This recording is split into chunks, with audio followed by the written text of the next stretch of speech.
You must be Tom. Yes, sir. Good morning, guys. And this is the Webley? That's the gun I called the shop about. What is a Webley? Webley was a gun manufacturer in England. Webley is more or less the English version of a Colt. That's how common they are. It's got an 1862 date on the bottom of it. How's it look, Rick? Well, just make sure it's not loaded. I reached out to the pawn shop because I'm looking to sell my Webley pistol that I believe is from the Civil War, it's dated 1862. I purchased it in an auction a couple years ago. I believe the gun is very rare in that the inscription on it is to a lieutenant.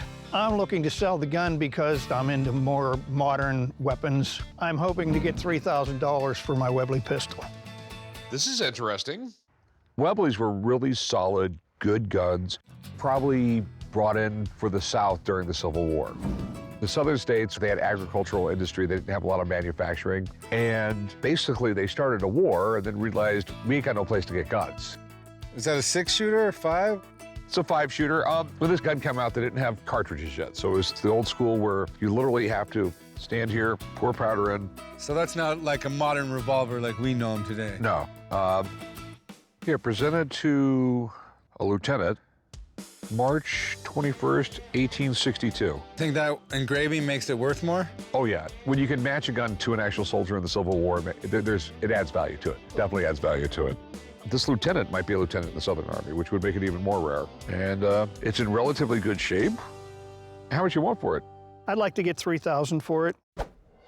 Okay, it could quite possibly be worth that. It's really interesting that it's got this engraving on the bottom. He was a lieutenant, so probably be easy to figure out who he was. So I'm gonna go give my gun guy a call. Sure. And see what he has to say about it. Okay. All right. Good enough. Chum, you got your phone on you? Yeah. I want to just take a picture of this right here and give my gun guy just a little bit more homework before he comes out. All right, I just sent it to Alex. Hey, right back. Thank you. I hope the expert is able to fire the weapon and comes up with a good value on it. Hey, Alex. Hey, guys. How you doing? Good. Good to see everybody.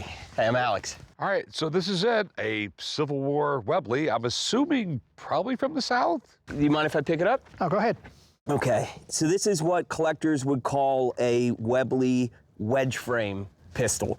Now, this was made in England about 1850 to the early 1860s. And towards the beginning of the Civil War, there were Confederate agents who were contracted to buy small arms and bring an import to the Confederacy. So what's interesting about this is that it's nickel-plated, and that's actually wrong. These would have come in blued. And the reason for that, I think, has to do with this engraving on the bottom. It says, presented to Lieutenant Horace B. Chevalier, March 21st, 1862. So I was able to research this particular officer. So he was in the 1st New York Light Artillery. The light artillery at that time were being used down in North Carolina to stop the Confederates from being able to resupply themselves. So something like this would make complete sense for a federal officer to have captured from a Confederate soldier or Confederate officer. He then probably got it nickel-plated as a presentation piece for his time in the service. And then I'll just check the functionality. So I'll pull it back. The trigger return spring needs to be replaced, which isn't actually that big a deal. So I think functionality-wise, we could probably put some low-charge rounds through it if you'd like to see it. Sure. I brought some targets. Those are beer glasses and root beer. I want you to line them up and fill them up. All right, looks like we're gonna have us a good old sarsaparilla shootout, boys.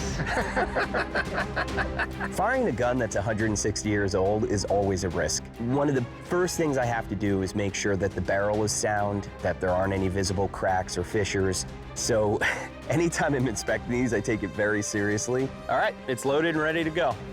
All right, go for it. All right. Here we go. Nice try. Oh, there we go. You got one. All right, 1 for 3. Whoa, 3 misses. Here we go. Oh, almost. Looks like you're buying me lunch. Wait a minute, what did you guys bet?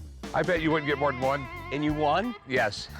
I was with you. I thought you hit at least 2 or 3. I'm so ashamed. Come on. I mean, this thing is old. Well, you know Apparently, the gun is not the only thing that's old. Yeah, all 3 of you are getting up there. You want to know what I think it's worth? Yeah, that's why I called you out here. It functions really well. The cylinder and the indexing to the cylinder is perfect. It's exactly where it needs to be. So all really good stuff about it. It is a pretty rare gun, just that the Webley wedge models that were imported for the Civil War are desirable. The engraving is absolutely period. The American officer is documented. I think at auction, you could see it go as high as $7,500. Okay, cool. All right? So your days off, you might want to work on your marksmanship skills. You guys find a Civil War revolver that hasn't been fired in 100 and who knows how many years, and you hit all 5. Deal? I've actually done it a few times. Come on! Sure you have. So you wanted $3,000 for it. Yep. How much would you take for it? Would you go 5? No, but I would pay you $35. Would you go 45? I'll meet you in the middle of $4,000.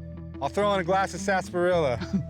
Okay. All right, $4,000, we got a deal. I'll meet you back at the pawn shop. Okay. They'll do some paperwork and get you paid. Good enough. Thank you. All right, we got to get something to eat, man. So I'm thinking a really nice restaurant. Let's do it. Yeah, you're buying, right? Yeah. Problem is I forgot my wallet, so I'll just need to pay you back. Really? It's no big deal.